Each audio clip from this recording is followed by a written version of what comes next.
Bom dia, hoje é sexta-feira, dia 13 de setembro de 2024. Estamos aqui para mais um Oriz Podcast Macro. Eu sou Carlos Caval e aqui Marcos Demarque, nosso economista-chefe. Tudo bem, Marcão? Tudo bem, Caval, e você? Tudo tranquilo, vamos lá. Semana que vem é muito intensa, tanto pela reunião do Comitê de Política Monetária do FED, como o nosso Copom aqui no Brasil, na quarta-feira. Essa semana tivemos dados importantes de inflação no Brasil, nos Estados Unidos, e também dados aí importantes de atividade econômica aqui no Brasil. Vamos começar então falando do Brasil. O que a gente teve aí, o balanço dos dados de inflação e também de atividade econômica. Então, a gente teve a divulgação aí do IPCA fechado do mês de agosto. Acabou sendo uma divulgação que ficou até para o lado um pouco mais benigno do que esperado, né? Teve uma deflação aí de 0,02% no mês. O mercado esperava 0,01 de alta, praticamente estabilidade de preço. As métricas subjacentes, né? A média de núcleos, serviços subjacentes, também com variações um pouco inferiores do que o mercado esperava, né? Por exemplo, o núcleo, a média dos núcleos que o mercado tinha é uma expectativa de 0,27 de alta, veio 0,25. Serviços subjacentes esperado era 0,35, veio 0,28. Mas assim, foram diferenças muito pequenas em relação ao esperado. E o que chamou atenção ainda, Caval, é que a gente está tendo, pelo menos até o mês de agosto, né, uma deflação bastante importante de alimentos, né? Foi novamente uma deflação de 0,73% no mês. Só para você ter uma ideia, entre junho, julho e agosto, a gente está falando de uma deflação acumulada de 15% de alimentos, né? Especificamente in natura. Coisa que a gente está mirando aí nos próximos meses, ou melhor, nas próximas semanas, né? Alguma reviravolta, inclusive por conta da questão do clima, né? Que deve trazer alguma surpresa aí, alguma variação um pouco mais altista de alimentos aí nas próximas semanas por conta dessa questão da falta de chuvas, as queimadas, etc. Então, é um risco que a gente está de olho. Mas eu diria que, no geral, a parte de inflação não trouxe maiores surpresas, não altera muito o cenário para o Copom da semana que vem. E eu só ia também acrescentar, né, que a gente teve uma anomalia, né, nessa trajetória de inflação ainda pressionada, ainda preocupante, que foi esse dado, né, zero praticamente no mês de agosto. Mas a leitura, né, as expectativas com relação aos meses finais do ano não é boa, né? Se somam várias coisas aqui. Em primeiro lugar, né, a gente já em setembro tem a devolução da queda do custo da energia elétrica, né, que havia, né, momentaneamente ido para a bandeira verde em agosto. A gente sabe que em setembro fomos até para vermelha 1, né, então há uma alta até maior do que a queda que houve em agosto da amarela para verde. E a isso se soma também, né, o que a gente tem visto no período mais recente, a pressão dos índices no atacado, IGPM, e agora, né, infelizmente também todo o custo derivado dos eventos climáticos que a gente está tendo, as queimadas, a seca, etc., Sim. que deve aparecer em algum momento nos preços de alimentação. Ainda não temos, né, clara extensão, né, desses danos, mas alguma coisa certamente vai acontecer, né? Então, não é, vamos dizer, tão favorável assim o cenário que nós temos aí para a inflação no restante do ano, e há, inclusive, né, quem esteja já prevendo uma inflação acima do topo da banda, acima do 4,5%. Sim, e assim, acho que também continuando nessa análise dos indicadores da semana, né, Caval, confirmando aí um quadro de economia muito aquecida. A gente já tinha comentado o dado do PIB que saiu já alguns dias atrás, crescimento de 1,4% no segundo trimestre, crescimento de 1% no primeiro trimestre, e os dados do varejo e do setor de serviços do mês de julho, né, que a gente já pega aí o primeiro mês do terceiro tri, vieram muito fortes, né? Ou seja, é um cenário de aquecimento da economia, um cenário de baixíssimo nível de ociosidade, né, que deve contribuir para ao longo do tempo, né, ao longo dos meses mais à frente, continuar trazendo um cenário de preços mais pressionados, né? A PMS, por exemplo, né, que é a pesquisa mensal de serviços, variou 1,2% no mês. O esperado era zero. A pesquisa mensal de comércio, né, trouxe uma variação de 0,1 positivo. O mercado esperava uma queda de 0,5%. E eu trouxe aqui, por exemplo, coisas do tipo que até intrigam um pouco a gente, porque qual que tem sido um pouco do discurso, ou pelo menos da sensação da virada do ano para cá, que o aumento da renda, o aumento do rendimento, né, da massa de salários, estaria dando fôlego grande, por exemplo, para consumo de alimentos, bebidas, né, supermercados, etc. Mas, só por curiosidade, de janeiro para cá, as vendas de automóveis subiram 16% em termos reais. Vendas em supermercado, né, e alimentos em geral, apenas 2%.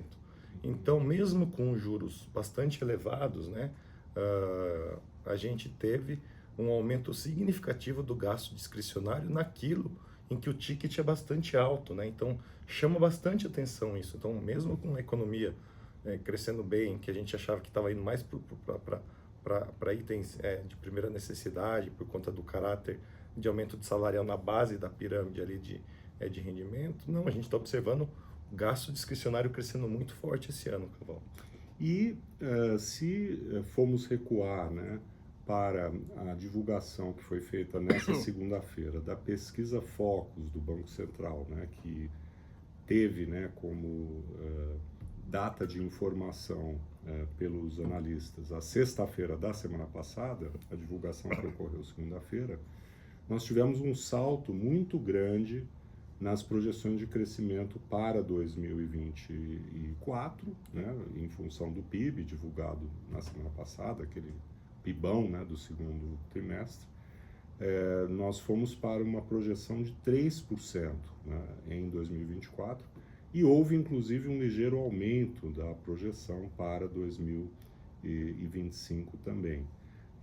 A pesquisa Focus finalmente incorporou o aumento da Selic no ano de 2024, né? Incorporou 3 altas de 25 pontos base, que é o nosso cenário para esse ano, com a Selic terminando o ano em 11,25, né? E a despeito, né, dessa Selic mais alta, não houve uma modificação substancial das projeções de inflação para o ano que vem, que se nós olharmos, né, na margem, dentro daquela métrica de quem alterou a projeção nos últimos 5 dias úteis, né, a projeção do ano que vem estaria rumando para o 4%. Na segunda-feira teremos novamente a divulgação, né, com a data limite do dia de hoje, e é possível que a gente comece já a ver a projeção em si do ano que vem em 4%. Então, os dados, né, definitivamente não estão ajudando o Banco Central. A expectativa na semana que vem continua sendo majoritária de uma elevação de 25 pontos base. Acredito que com unanimidade do comitê, acho que há consenso para 25, provavelmente, né? Vamos saber, mas provavelmente não há o mesmo apoio caso houvesse a opção dos 50, então o Copom, me parece, vai tentar, né, manter o consenso das últimas 2 reuniões, elevando em 0,25 na semana que vem, mas provavelmente ainda um movimento que não vai ajudar do ponto de vista da reancoragem das expectativas de 2025. Caval, eu só adicionaria a seguinte coisa, acho que a dúvida, uma dúvida, assim, alguns membros do Copom já sinalizaram a tal da ideia do gradualismo, né, de você começar o ciclo aí de maneira gradual. A questão, ao meu ver, é se, por exemplo, esse tipo de afirmação, olhando para frente, vai ser inserida no comunicado, né? Se o aumento de 25 que a gente projeta, que a gente espera para a semana que vem, continuará sendo o cenário base, né, para as próximas reuniões, ou se ele omite esse tipo de indicação. Acho que, porque eu estou falando isso porque o mercado já caminhou na direção da precificação do 25 para a semana que vem, mas para as duas reuniões seguintes, o mercado ainda precifica uma chance muito elevada de aumentos de 50 pontos base. Então, acho que é um ponto interessante para ver se o Copom vai atacar nesse sentido. Eu acho que a melhor opção seria ele não sinalizar, deixar em aberto, né? Mas me parece, né, que dada a última sinalização, que foi muito clara do presidente Roberto Campos Neto, de que o aumento será gradual, né, eu tendo a acreditar que eles utilizariam essa expressão no comunicado, vamos ver, né, o que a gente tem na quarta-feira, que é também, né, e aí podemos ir para os Estados Unidos, é também o dia da reunião do FOMC e também, né, tivemos a rodada final aí de indicadores lá, especialmente o índice de preços ao consumidor. Saiu o dado de inflação de agosto, também sem grandes surpresas, diria que veio de maneira geral bastante em linha com o esperado, embora, né, o núcleo da inflação por lá tenha acelerado frente aos meses mais recentes, foi 0,28% de variação mensal, o mercado esperava 0,26%, então pouca coisa acima do esperado, mas um pouco mais elevada do que nos meses anteriores. Eu chamaria a sua atenção para, assim, diferente do Brasil, né, Caval, que houve uma indicação muito clara, inclusive da fala do próprio Roberto Campos, né, na direção do gradualismo do ajuste da Selic. Nos Estados Unidos, ao longo dos últimos dias, a gente teve declarações de membros do Fed que foram na direção de deixar em aberto o quanto, né, qual que seria o ritmo do ajuste daqui em diante, né? Então, se você olhar, por exemplo, a precificação da curva norte-americana de juros, né, você vê que existe uma divisão muito, muito grande entre cortes de 25 ou cortes de 50 pontos base nas próximas reuniões em cima dessas declarações, né, especialmente depois dos últimos dados do mercado de trabalho, né, que mostraram um enfraquecimento do ritmo de contratações e o receio, né, de que o Fed esteja começando a ficar um pouco para trás no sentido de deixar muito restritiva a política monetária. Então, eu diria que se no Brasil a gente vai olhar essa questão do gradualismo, se ele continua para as próximas reuniões, no Fed existe assim, um leque maior de opções que podem acabar saindo da reunião, né? Se vai ser 25, se vai ser 50, se existe uma divisão dentro do colegiado que é favorável a um ritmo mais intenso de cortes, então eu diria que tem bastante coisa para acontecer na reunião do Fed.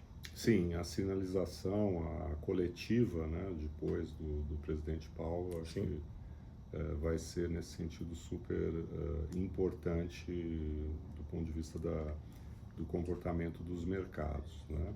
Agora, portanto, né, nós terminamos a semana mais ou menos onde estávamos na semana passada, né? Corte de juros de 25 pontos base nos Estados Unidos, alta na mesma magnitude aqui no Brasil, vamos acompanhar as sinalizações e queríamos aproveitar também para falar sobre China, né? A propósito de indicadores no período mais recente que denotam, né, uma fraqueza da economia chinesa. Isso evidentemente tem repercussões importantes, né, para a economia global e para os preços de commodities, né, o que para o Brasil, né, e para a região da América Latina é bastante importante.